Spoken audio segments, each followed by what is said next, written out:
E aí, pessoal, tudo bem?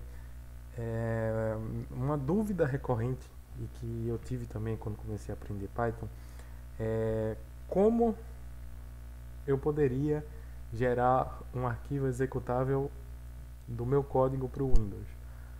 E é uma dúvida boa, é interessante, porque algumas linguagens de programação como C, C++, são linguagens de programações que quando a gente compila e gera uma build dela, o que é gerado é um arquivo executável, um arquivo em código de máquina, é um código de muito baixo nível que não é tão bem compreensível para nós, meros mortais, mas ainda é um código que pode ser compreendido, mas não é tão fácil. É um código que o computador utiliza e muitas das vezes é um código que já vai entrar em muitos detalhes que a gente programando na linguagem a gente não entra. Por exemplo, a definição de registradores, a manipulação de endereços de memória, toda essa gestão que a gente não faz. A gente faz com pouca, a gente coda, faz nosso código com poucas linhas de comando, só que esse código ele é convertido de certa forma para um código que o nosso processador possa buscar as instruções, que possa decodificá-las, possa executá-las e, por fim, fazer alguma operação de armazenamento, né? Existe uma biblioteca chamada PyInstaller que basicamente e faz isso para a gente, que ela basicamente cria um pacote, né? Ela empacota a nossa aplicação para que ele possa ser executado numa máquina que não exija, por exemplo, o interpretador do Python ou até mesmo nenhum dos módulos que a gente usa. O que é um módulo?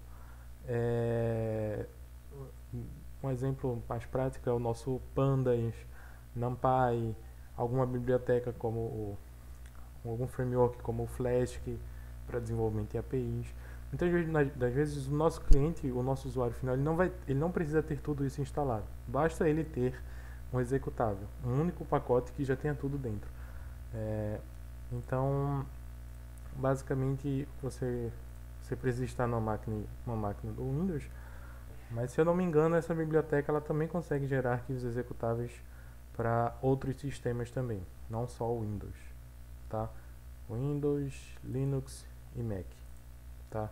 Então tem um bom suporte para isso.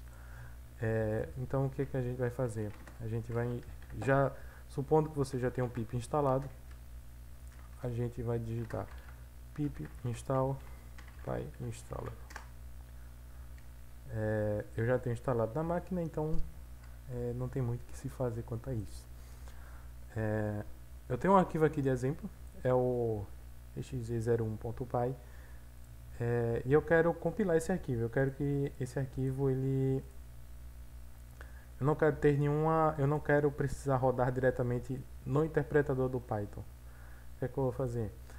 Tendo já o meu PyInstaller instalado como dependência, a gente digita o seguinte comando. A gente digita PyInstaller, que a gente está chamando ele, e passa o arquivo. Existem outras configurações que podem ser feitas, o nome do arquivo de destino, enfim, existem várias configurações que, dando uma breve lida na documentação, você consegue entender. Então, a gente executa esse comando e aí vai se dar de fato um processo que ele vai gerar duas pastas, uma pasta chamada build e uma pasta chamada dist. A pasta de build ela não interessa tanto para você que só quer o executável. Então, mas ela tem alguns arquivos importantes, alguns arquivos que você pode querer olhar com mais calma, tá? A gente vai, então a gente tem aqui a nossa pasta build, que tem alguns arquivos interessantes, não tanto, mas são arquivos que para desenvolvimento interessam sim. E a gente tem o nosso arquivo de dist, que é o arquivo que de fato tem a nosso arquivo distribuído, né? Nosso arquivo compilado já, tudo bonitinho. Então a gente vem na nossa pasta dist, a gente vem no nosso exe e aqui a gente tem o nosso executável. Ele fica com um ícone bem sugestivo, né? Mas o ícone não quer dizer que você precisa ter o Python instalado. Isso aqui só significa que esse executável foi gerado a partir de um código Python, né? Então a gente executa e voilà, tá aqui. E você pode estar perguntando por que eu coloquei isso, né? Porque se eu não colocasse esse input aqui, ele executaria e fecharia. Então aqui ele fica esperando eu encerrar a execução. Então basicamente é isso. Não precisa ser somente de um arquivo Python, pode ser de um projeto inteiro, incluindo pacotes, módulos e seus submódulos. Então é de grande valia utilizar essa biblioteca para aplicações que vão rodar localmente, né, que vão rodar no desktop do cliente. Tá bom? Espero ter ajudado, espero ter resolvido a dúvida e até a próxima.